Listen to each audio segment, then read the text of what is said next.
Lietuvas vēlētāju referendumā izteiktais viedoklis pret Visagīnas atomelektrostaciju varētu apgrūtināt šī projekta tālāku virzību. Kā tas tieši skar Latviju? Par to jautāšu Eiropas parlamenta deputātam Krišjānim Kariņam.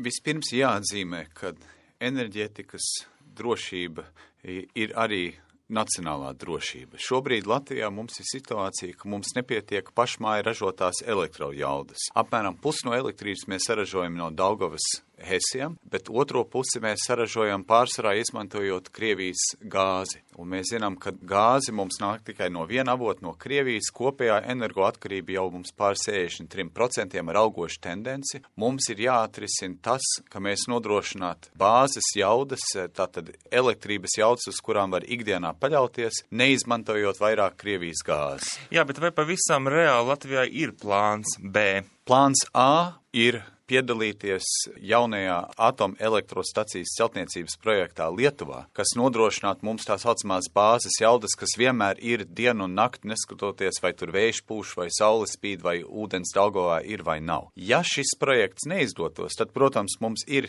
jāskatās uz plānu B. Plāns B, tur ir divi varianti. Viens ir atdzīvināt jau pirms vairākiem gadiem daļai izstrādāto projektu Liepājā, kas būtu lieljaudas cietā kurināmā stacija, kur būtu biomasas un akmeņogles. Otra iespēja būtu uzbūvēt vairākas mazākas biomasas stacijas. Kas jāsaprot par lielo spēkstaciju akmeņogles mums pirmkārt ir jāimportē, mums pašiem nav. Otrakārt ar akmeņoglēm ir jāmaksā mums vēl nezināms CO2 kvošu izmaksas, kas nākotnē varētu būt diezgan padārgas. Labums ir tas, ka šādu spēkstaciju nosacīt viņi daudz vieglāk, daudz ātrāk varētu uzbūvēt, kā arī piemēram par atomelektrospēkstaciju, un akmeņoglēm ir pasaules biržas cena. Mēs nebūtu atkarīgi tikai no viena piegādātāja, bet mums būtu jāimportē. No otrās puses, ja mēs būvētu vairākas mazākas biomasas spēkstacijas. Biomasas koksni ir izdevīgi izmantot tādā gadījumā, ja ne tikai ražo elektrību, bet arī var izmantot saražoto siltumu. Tātad tam jābūt pie kaut kādai